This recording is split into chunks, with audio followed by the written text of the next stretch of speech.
Isaías, capítulo de número 37, de 8 a 20. Eu farei a leitura, os irmãos acompanhem, por favor, irmãos, atentamente a palavra do Senhor, que diz assim: Voltou, pois, Rabsaque e encontrou o rei da Assíria pelejando contra Líbna, porque ouvira que o rei já se havia retirado de Laques. O rei ouviu que, a respeito de Tiraca, rei da Etiópia, se dizia: saiu para guerrear contra ti. Assim que ouviu isto, enviou mensageiros a Ezequias, dizendo: assim falareis a Ezequias, rei de Judá: não te engane o teu Deus, em quem confias, dizendo: Jerusalém não será entregue nas mãos do rei da Assíria. Já tens ouvido o que fizeram os reis da Assíria a todas as terras, como as destruíram totalmente? E crês tu que te livrarias? Porventura os deuses das nações livraram os povos que meus pais destruíram? Gozã, Arã, Rezefe e os filhos de Éden, que estavam em Telazar? Onde está o rei de Amate, e o rei de Arpade, e o rei da cidade de Sefarvaim, de Ena e de Iva? Tendo Ezequias recebido a carta das mãos dos mensageiros, leu-a.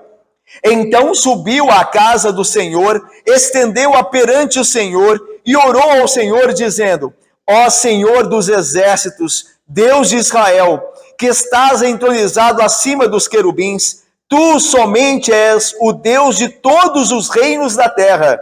Tu fizeste os céus e a terra. Inclina, ó Senhor, os ouvidos e ouve. Abre, Senhor, os olhos e vê. Ouve todas as palavras de Senaqueribe, as quais ele enviou para afrontar o Deus vivo.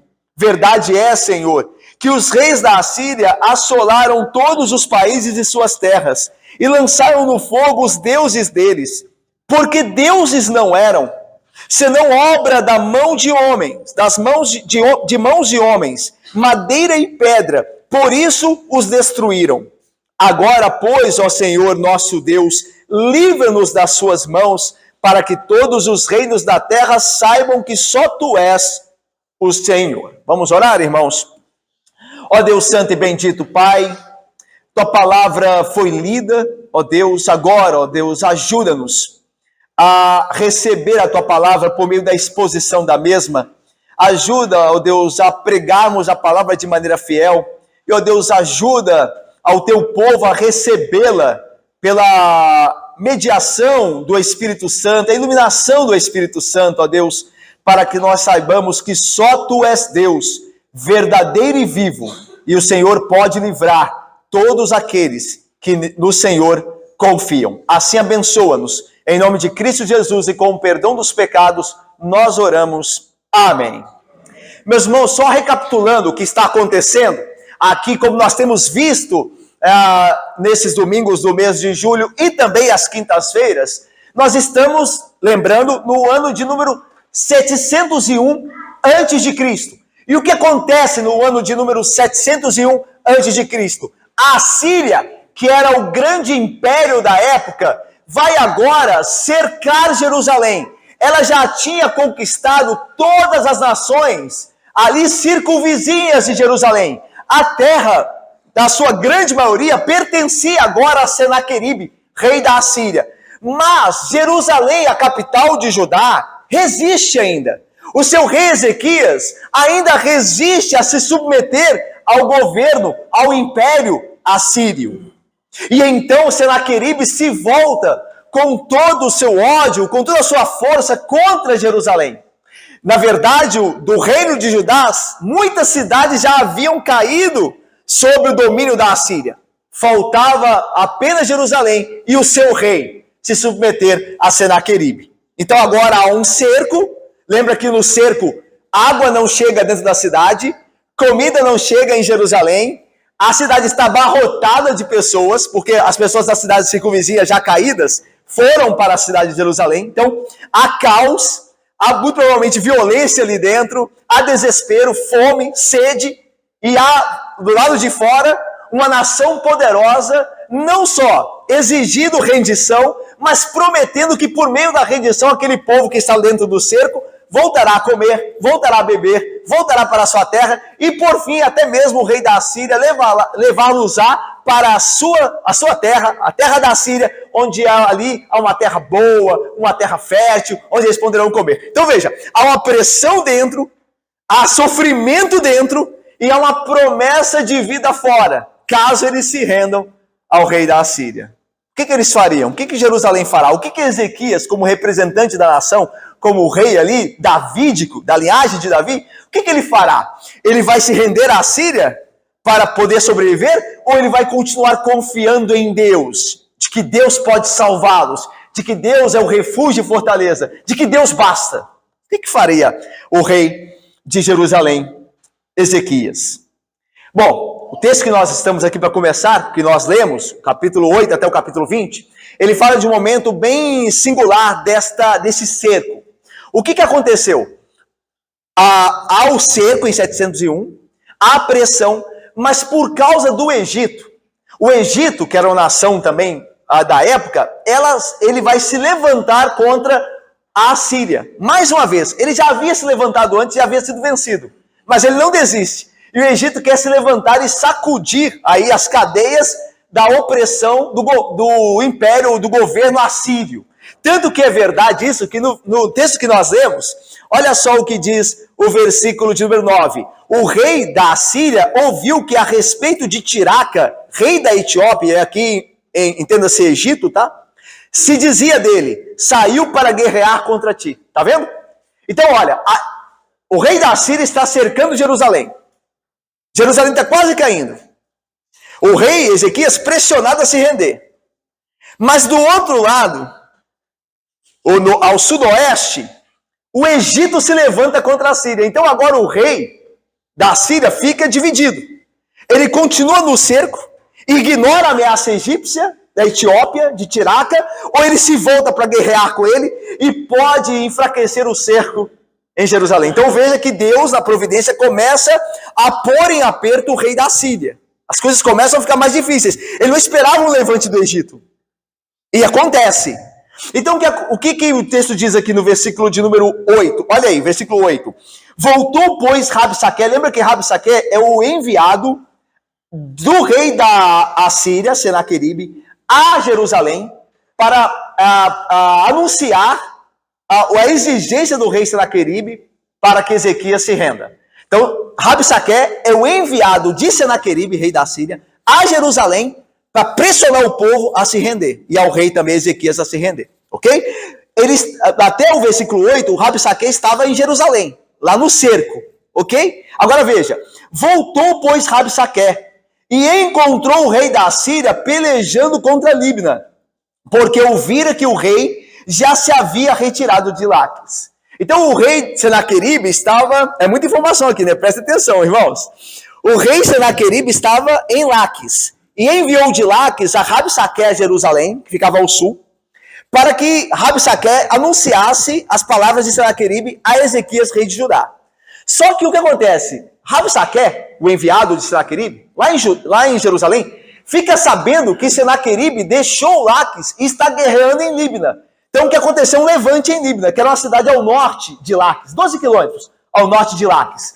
E aí, então, Rabsaque volta para poder ver o que está acontecendo e ver se o rei precisa da sua ajuda. E nisso, Jerusalém tem um certo alívio, porque ao mesmo tempo, o Egito se levanta contra a Assíria, como nós vimos no versículo 9. Olha aí. O rei ouviu que, a respeito de Tiraca, que era o rei da Etiópia, né, que reinava ali no Egito e Etiópia, se dizia, saiu para guerrear contra ti. Então, tá vendo? Então, o que acontece? Rabsaque fica preocupado com a situação da Assíria, porque tudo parecia tranquilo. As nações ao redor estavam lá submetidas, e o cerco de Jerusalém estava quase no fim, porque a cidade ia cair. Eles não iam resistir até por fim. Mas agora, na providência divina, se levanta a Líbna e o Egito para fazerem guerra contra a Assíria. E as atenções de Senaqueribe se voltam para esses reinos. Então Jerusalém se sente um pouco mais aliviada, por assim dizer. Ou melhor, agora se sente um pouco aliviada. Porque Ezequias fica sabendo que Rabsaque se foi ali de Jerusalém, onde estava o cerco. e que o Egito se levantara. Então, o que pode pensar Ezequias, o rei de Jerusalém? Olha, talvez o seco esteja chegando ao fim. Talvez o Egito faça fronte. Então ele tem um momento de alívio ali, certo? Mas olha o que acontece. Versículo de número 9.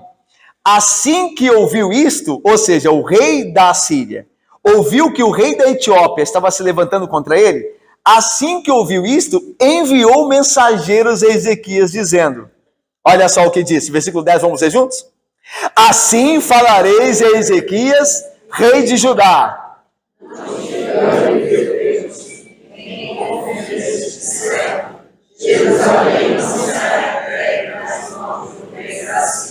Então veja, assim que Senaqueribe, rei da Assíria, fica sabendo que o Egito está pretendendo se levantar contra ele, ele envia um mensageiro a Ezequias. Rabsaque já havia voltado, era o mensageiro primeiro enviado, e ele voltou, como a gente viu no versículo 8. Agora, Senaqueribe envia um novo mensageiro a Ezequias lá em Jerusalém. Por que ele está fazendo isso? O texto não diz aqui a intenção dele em fazer isso, mas a gente pode imaginar. O que acontece, provavelmente? Senaqueribe está com medo de que Ezequias lá em Jerusalém, sabendo que Líbina e Egito se levantaram contra a Síria, também tome força e queira participar desse levante. Então a ideia é enviar um mensageiro a Jerusalém para dizer o seguinte, não pensem que as coisas mudaram. Não pense que eu estou fraco. Não pense ainda mais, como deixa claro a mensagem enviada no versículo 10. Não pense que o Deus de vocês está ajudando. Esse Deus de vocês não pode livrar a vocês. Ele não vos livrará. Então, as coisas não mudaram para você. O destino de você, se não se render, é a morte, é a destruição.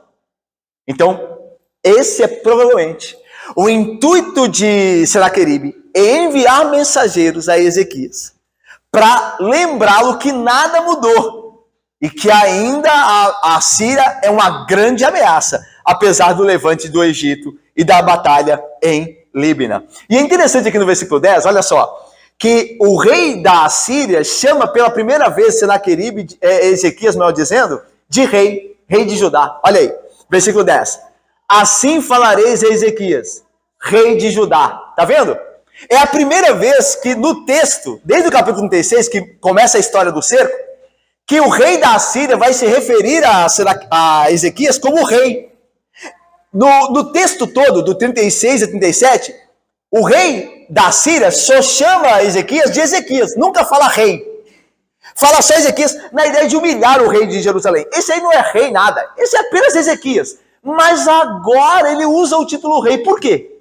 Por que aqui diz, assim falarás ao rei Ezequias?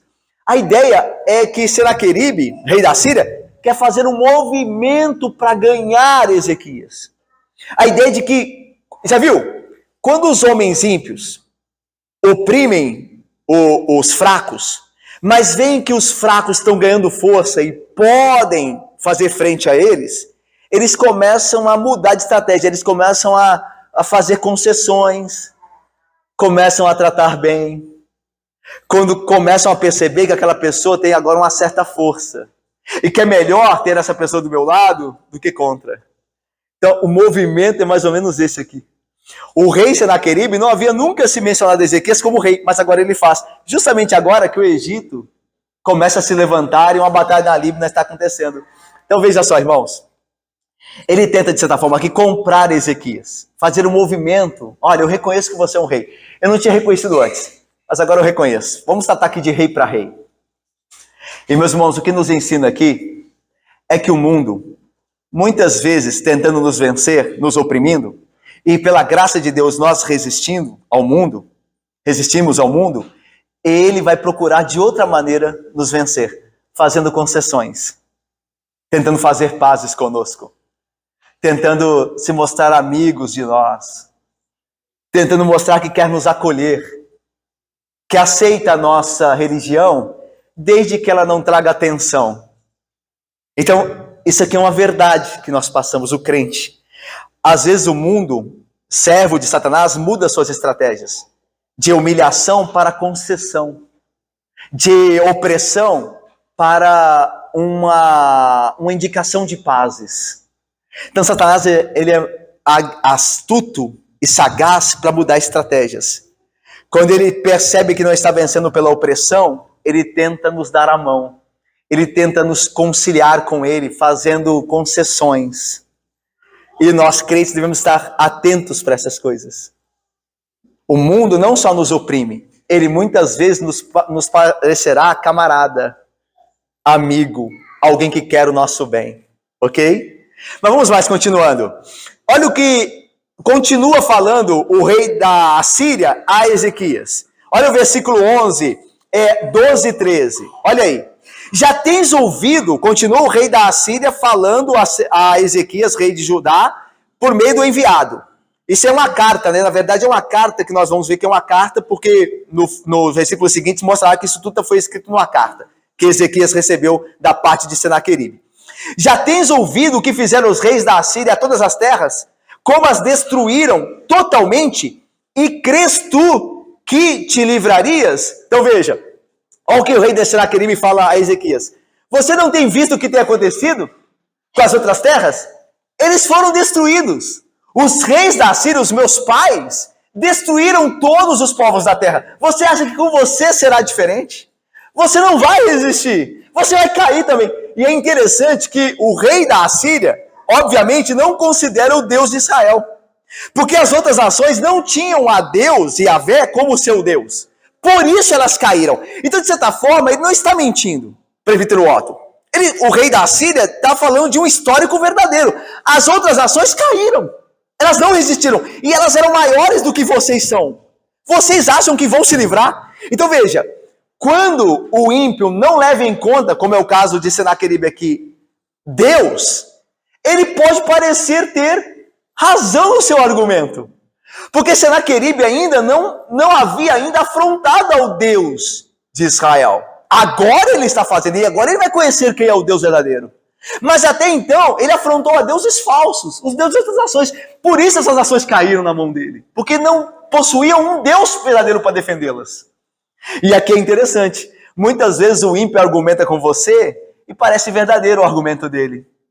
É porque ele não conhece o Deus que é poderoso para guardar o crente nesta vida, livrado dos pecados. Então os ímpios argumentam, olha, você tem que ter uma vida mais tranquila, sem esses mandamentos, porque senão você não vai viver, porque você não vai se divertir. Olha quantas pessoas estão se divertindo. Olha as pessoas que falam do evangelho, olha como elas estão sofrendo, como elas são humilhadas. Olha aí, o fulano é crente, aí ele perdeu o emprego porque ele não mentiu lá no trabalho dele. Você vai querer o mesmo com você? Você vai ser despedido também. Ficar com essa ética cristã aqui. Olha o que aconteceu com o outro ali. Você também vai.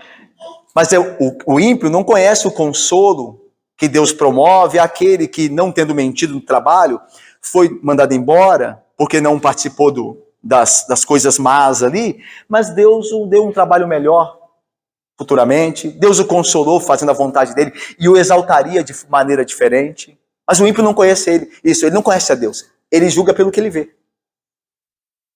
Então ele vai argumentar segundo isso. Isso pode parecer verdadeiro, mas não é.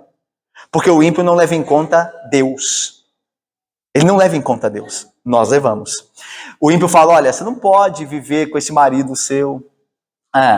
Ele é uma pessoa que não te ama. Você vai sofrer a vida inteira? Isso não vai acabar bem. Quantos casamentos aí tão terríveis?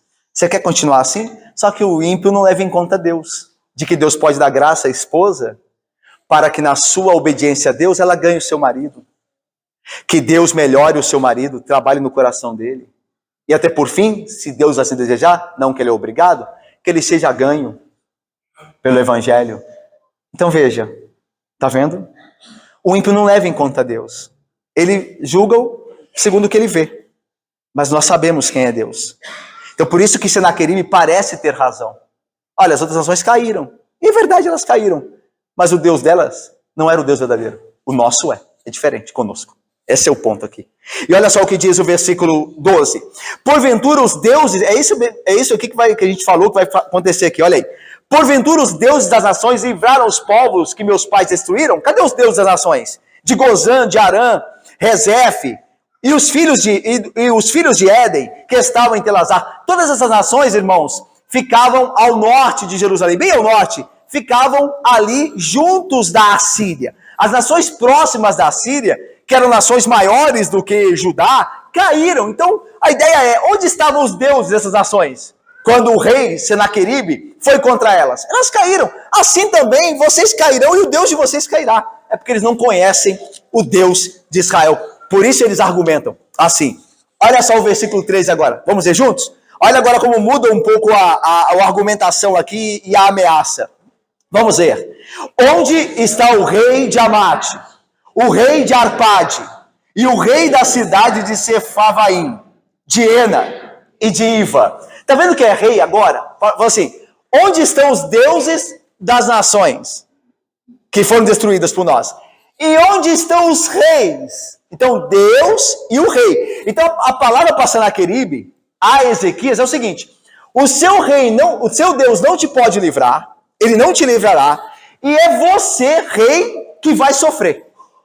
Porque quando os reis eram vencidos pela Síria, eles eram torturados. Eles passavam por tortura. Reis eram mutilados, reis eram empalados. Então os reis capturados pela Síria, como uma demonstração do poder de Senaqueribe, eram torturados e mortos. Então o Senaqueribe está falando para Ezequias, se você confiar nesse Deus, vai acontecer duas coisas. Acontecerão duas coisas. Esse Deus não vai livrar você e você que vai pagar.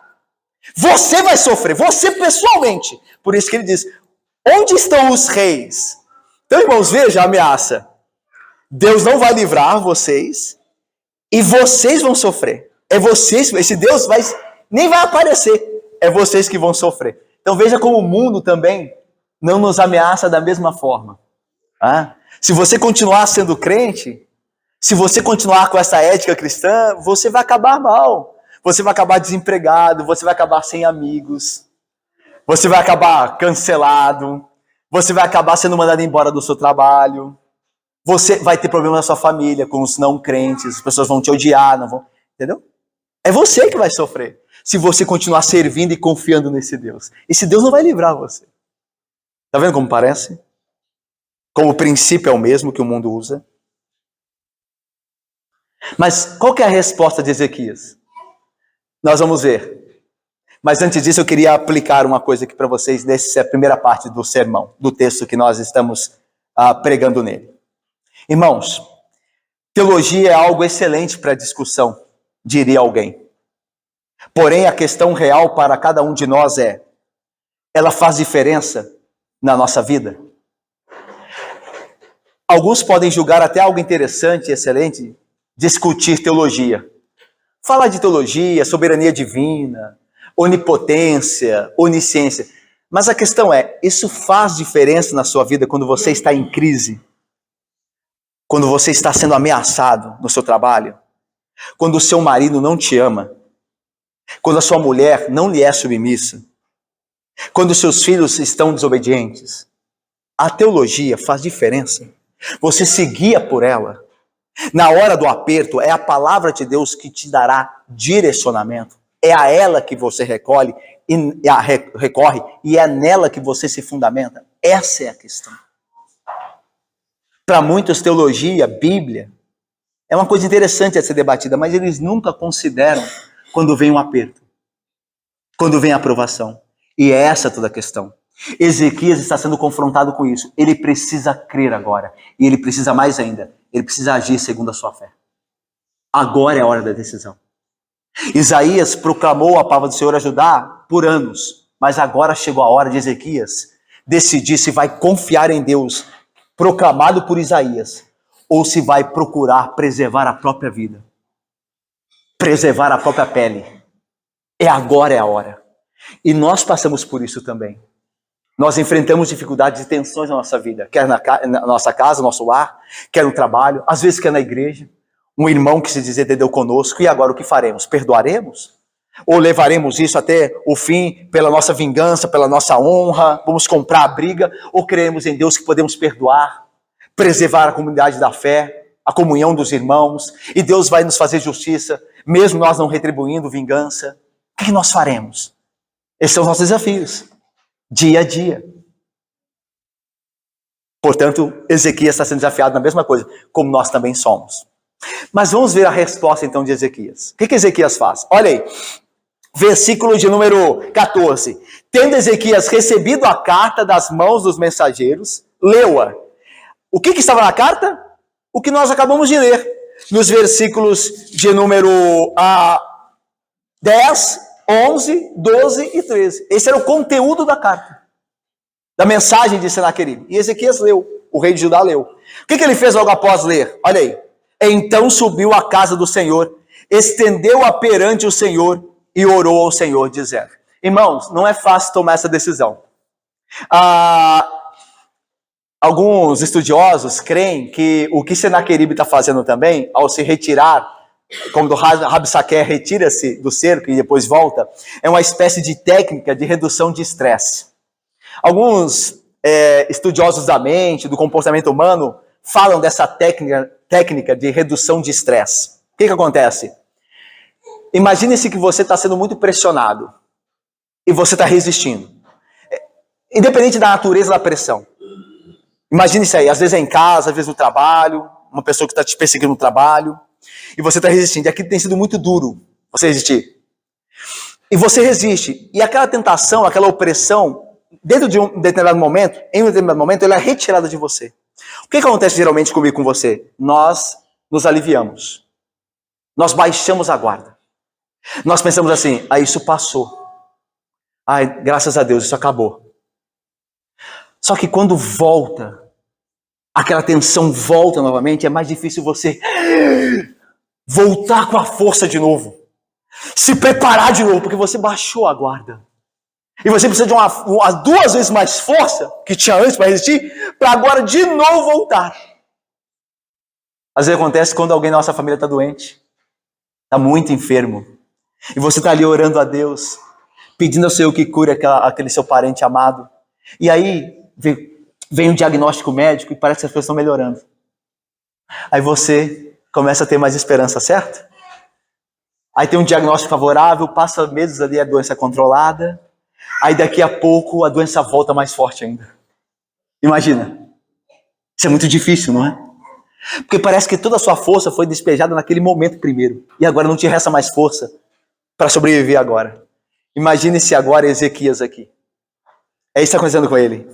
Senaqueribe retira, Rabsaquer, o Egito levanta, parece que as coisas estão melhorando. Mas chega uma carta de Senaqueribe dizendo, olha, vocês não vão resistir.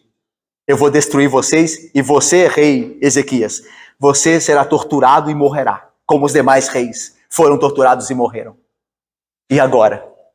É por isso que a graça de Deus é que nos sustenta, como sustentou Ezequias. E esse último fôlego de resistência, ele foi ao Senhor, que é verdadeiro refúgio e fortaleza. Olha o que diz o texto. Tendo Ezequias recebido a carta das mãos dos mensageiros, leu-a, subiu então à casa do Senhor. A ideia de ir à presença do Senhor. A sua única esperança. Não tinha mais ninguém. Não tinha o Egito, não tinha a Líbia. A Síria era de fato o grande império. Jerusalém estava cercado, o povo sem comer, sem beber. Não tinha mais solução a não ser o Senhor. E Ezequias reconheceu isso. Que só o Senhor. Reconheceu tarde, é verdade. Mas graças a Deus, reconheceu, porque ainda era tempo ainda. E ele foi ao Senhor, a única esperança. E estendeu a carta perante o Senhor. E orou ao Senhor dizendo, a ideia de estender a carta, a ideia de que ele pegou a carta e colocou perante o Senhor. Colocou ali no lugar do Senhor, na casa do Senhor, no templo. A ideia não é informar ao Senhor o que está acontecendo, porque o Senhor sabe muito bem. Ele sabe tanto bem que quando Isaías profetizou antes, Isaías profetizou que a Síria viria, que a Síria seria a vara na mão do Senhor, a vara na mão do Senhor para corrigir Jerusalém. Então o Senhor estava sabendo de tudo. A ideia de Ezequias é a seguinte, o Senhor tem que responder isso aqui. Essa afronta não pode passar. A glória do Senhor está sendo ofendida. O Senhor tem que dar resposta. Essa é a ideia. O Senhor não pode se calar. O Senhor tem que responder. É por isso que a ideia de estendeu a carta sobre o Senhor. É a mesma coisa quando nós levamos nossas orações ao Senhor, dizendo, Senhor, eu estou sendo perseguido no meu trabalho. E eu não quero pagar o mal com o mal, Senhor. Mas o Senhor tem que responder isso. O Senhor tem que fazer justiça. Seu Deus de justiça. Senhor, eu estou sendo perseguido por um irmão dentro da igreja. Às vezes eu acho que nem irmão ele é. Mas eu sei que eu tenho que tratá-lo bem. Mas ele tem me caluniado. Senhor, o Senhor tem que responder isso. O Senhor tem que vir ao meu auxílio. Senhor, eu tenho amado meu marido, mas meu marido não corresponde. Eu não vou me levantar contra meu marido, Senhor. Mas o Senhor tem que responder isso. O Senhor tem que fazer justiça. O Senhor tem que amolecer o coração do meu marido. Ok? É o que Ezequiel está falando assim. Senhor, o Senhor tem que responder isso aqui. O Senhor tem que dar um jeito nisso aqui. O Senhor tem que consertar isso aqui. Essa é a ideia. Versículo de número 15 diz: E orou ao Senhor dizendo: Ó Senhor dos exércitos, Deus de Israel, que está entronizado, a ideia de rei. Tá vendo?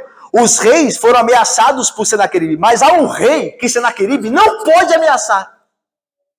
Porque este rei não é um rei terreno. Este rei está entronizado acima dos querubins. Como Senaqueribe pode alcançar este rei? O que Senaqueribe pode fazer ao rei que está entronizado acima dos anjos? O que ele pode fazer a este rei? Nada. Então veja como a fé de Ezequias começa a fortalecer em quem Deus é e em quem Deus se revelou ser. Então, na palavra de Deus, Deus se revela a nós. Ele fala dele a nós. E nós vivemos segundo o que ele nos diz dele mesmo. O Senhor é o Deus entronizado acima de todos os deuses. Acima dos querubins, acima das regiões celestiais. Quem é que pode fazer mal ao Senhor? Quem pode, de fato, frustrar os planos daquele que é rei sobre tudo? Esse é o ponto. E aí diz mais a oração: Tu somente és o Deus de todos os reinos da terra. Ou seja, o Senhor é Deus sobre Senaqueribe. Essa era a chave, o centro da mensagem de Isaías, desde o capítulo 7 até o 35. Isaías está dizendo que Deus é o Senhor de todas as nações.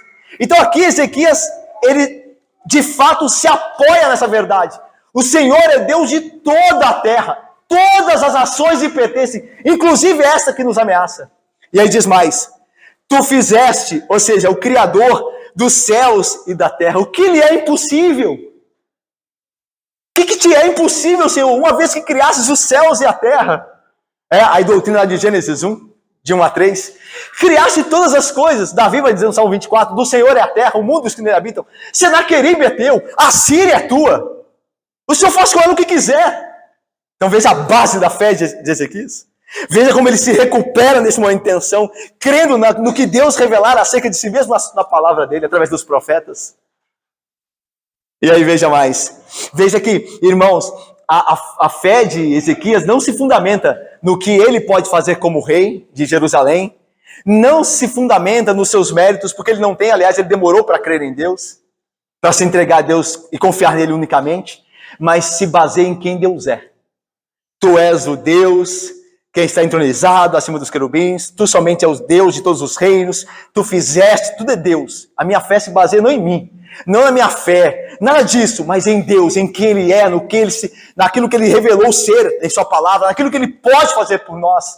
Então nossa fé está em Deus, na Sua pessoa, na Sua obra, nas Suas promessas, em quem Deus é e no que Ele faz. Irmãos, versículo 17, olha, continua a oração. Inclina ao Senhor os ouvidos e ouve. Abre, Senhor, os olhos e vê. Ouve todas as palavras de Senaqueribe, as quais ele enviou para afrontar o Deus vivo. Perceba aqui, que caminhando para o fim, que a ideia é mostrar que Deus é diferente dos deuses das terras que caíram, das nações que caíram sob o poder da Síria. O nosso Deus, ele ouve, ele tem ouvidos e ouve. Ele tem olhos e vê.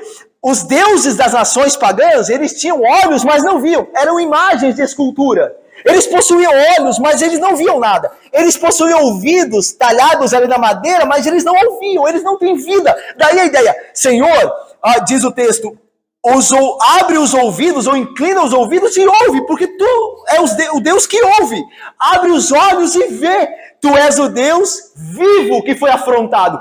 Os deuses das nações que foram afrontadas, esses deuses eram mortos, eram deuses falsos. Mas o Senhor é o Deus vivo, é o Senhor que ouve, é o Senhor que vê, é o Senhor Deus vivo. E essa é a ideia. O nosso Deus, irmãos, é um Deus vivo. Ele não é só um Deus poderoso. Ele não é só um Deus eterno que está entronizado acima dos querubins. Não é só o Deus criador, é um Deus que vive, ele está aqui hoje. Ele ouve as nossas orações, ele vê o seu povo, ele contempla as injustiças, ele olha as coisas erradas, ele pune e salva o seu povo. Esse é o nosso Deus. Não é como os deuses das nações. É por isso que as nações caíram nas mãos de Senaqueribe, porque o Deus delas era falso. Eram falsos. Olha o versículo 18. Verdade é, Senhor, que os reis da Assíria assolaram todos os países de suas terras. É verdade. E é verdade também que lançaram no fogo os deuses deles. Mas por que fizeram isso? Porque deuses não eram, senão obra das mãos de homens. Madeira e pedra, por isso foram destruídos. Por isso a Assíria destruiu o Deus desses povos, porque eles não eram deuses, eles eram falsos, mas o Senhor é o Deus verdadeiro. O Senhor não pode ser destruído. O mundo pode todo se levantar contra o Senhor, como acontece, mas o Senhor permanece. O mundo todo pode falar mal de sua palavra e tentar desacreditá-la, mas ela permanece salvando pessoas. Ela permanece mudando a vida, transformando a vida de pecadores. Faça o que o mundo quiser fazer, se oponha com a sua feroz ideia de que Deus não existe, mas Deus continua vivo e verdadeiro. E Deus tem guardado, mesmo no mundo que jaz no maligno. É o que Ezequias cria. E agora, vê se o versículo 20, vamos terminar? Versículo 20, nós terminamos lendo juntos. Olha o pedido de Ezequias agora, versículo 20. Agora, pois, ó Senhor, livra-nos das tuas mãos, para que todos os reinos da terra saibam que só tu és o Senhor. Agora, pois, ó Senhor nosso Deus, livra-nos das suas mãos. E qual que é o objetivo na oração de Ezequias para que isso acontecesse? Para que todos os reinos da terra saibam que só tu és Jeová, só tu és o Senhor. Meus irmãos, a preocupação de Ezequias em sua oração residia neste fato: Deus e a sua glória. Ele está preocupado com o Senhor e a sua glória. Tanto que quando Senaqueribe falou na primeira vez por Rabsaque contra Ezequias, dizendo ao povo de Jerusalém: não vos engane, Ezequias, não vos engane. Ezequias não foi ao Senhor reivindicar a punição a Senaqueribe, mas quando Senaqueribe falou do Senhor, Ezequias foi e falou: ele está falando do Senhor. Esse rei está falando do Senhor. E o Senhor tem a sua glória e a sua honra. O Senhor tem que falar, o Senhor tem que responder, para que a sua glória, ó Deus, seja conhecida. Então veja, o crente, ele não se importa com o que falam dele, mais do que se importa do que falam de Deus. O crente, ele não fica incomodado se ele for xingado, for humilhado. Lembra de Jesus? Jesus, ele não se comportou de uma maneira ativa quando ele era maldito pelos homens, quando ele era blasfemado pelos homens. A Bíblia diz que ele foi levado como um cordeiro mudo ao matadouro. Ele não abriu a boca. Agora, quando ofendiam o pai dele e corrompiam as coisas do pai dele e nosso Deus, aí Jesus mudava o comportamento. Isso é verdade do templo, da purificação do templo. Quando os homens transformam a casa de Deus em um covil de ladrões salteadores. Lembra quando Jesus entra lá? Jogando as mesas, expulsando os animais, retirando aquele povo de lá, dizendo: essa casa é casa de oração. Quando as coisas eram com Deus, Jesus brigava por elas, por assim dizer. Mas quando era com Ele, Ele aceitava. Assim devia ser conosco. Quando as coisas são ofensas pessoais a nós, quando as pessoas nos xingam, nos falam mal de nós devíamos aceitar e entregar a Deus. Agora, quando falam do nosso Deus, aí nós deveríamos nos transformar em cães de guarda. Nós devíamos latir ferozmente. Olha, não fale assim de Deus. Não fale do Senhor assim. Você não conhece o Senhor. Não conhece sua palavra. Nós deveríamos nos sentir muito ofendidos quando isso acontece. É interessante que no nosso país aqui, né, também evangélico, poucas pessoas saem de uma igreja porque no púlpito a palavra de Deus está sendo desprezada. Poucas pessoas se importam com isso. Há muitas igrejas que desprezam o nome de Deus no púlpito, que não abrem a sua palavra, que falam asneiras acerca do conhecimento de Deus. E ninguém se importa com isso. Agora, se alguém me maltratar na igreja, se alguém me ofender, Se alguém não me cumprimentar, eu vou embora. Deu para entender? Como é que é o nosso nível de preocupação? Onde estão as nossas intenções em termos de nos sentir ofendidos? Nós somos muito egoístas. Nós estamos preocupados conosco e não com o Senhor. E Ezequias estava preocupado com a glória do Senhor. Senhor, ele está falando contra o Senhor. Então que o Senhor se levante para que a sua glória seja conhecida. Irmãos, eu termino. Nós falamos aqui que nós podemos falar tranquilamente da importância de Deus ser glorificado até nós sermos feridos. Então a importância suprema é sermos libertados. Ou seja, Deus é importante até que vá tudo bem conosco. Quando as coisas não vêm bem conosco, então o mais importante somos nós. Ou Deus me livra, ou Deus me cura, ou Deus... Então esse Deus não é Deus. Não é assim que as pessoas agem? Vão na igreja, Deus tem que me curar. Deus tem que me livrar, Deus tem que me dar um emprego. Se ele não fizer isso, não é Deus. Então a pessoa não está preocupada com Deus, com a glória dele, está preocupada com ele, com os benefícios que Deus pode trazer a ele. No caso de Ezequias, o principal motivo para ajudar a ser liberto é para que o mundo soubesse que Deus é o único Deus verdadeiro. Quão frequentemente, irmãos, o resultado de nossa vida e de nossa oração poderia ser diferente se nós focalizássemos primeiramente a glória de Deus e a sua reputação, crendo que tudo estaria bem conosco, desde que o seu nome, o nome de Deus, fosse bem servido. As nossas orações são muito preocupadas conosco. Você faz isso para mim, Deus, faz isso aqui, eu estou precisando disso aqui. Mas como elas seriam tão bem respondidas se em nossas orações a preocupação fosse a glória de Deus e o nome dele? E a nossa preocupação fosse, Senhor, faça o que quiser comigo, desde que o seu nome seja bem servido. Desde que o seu nome seja glorificado. Às vezes eu e você, caminhando aqui para o fim, eu e você passamos por tribulações. Mas você já pensou o quanto isso pode glorificar o nome de Deus? Talvez você esteja sofrendo algo muito terrível, muito difícil, passando por uma tribulação de grande aperto. Mas você já pensou o quanto isso pode glorificar o nome de Deus? Em você depender dele mesmo em situações adversas? Em você continuar confiando nele? Já pensou nisso? Pois pense. Porque Deus com isso se preocupa e se importa. Como seus filhos em tribulações estarão preocupados? Se estarão preocupados mais com eles e com a situação deles ou com a glória de Deus nessas situações adversas? Senhor, que se é para a tua glória que eu seja cercado, se é para a tua glória que eu passe por tribulações, que assim seja, desde que o seu nome seja glorificado. Que essa seja a nossa vontade, que esse seja o nosso desejo.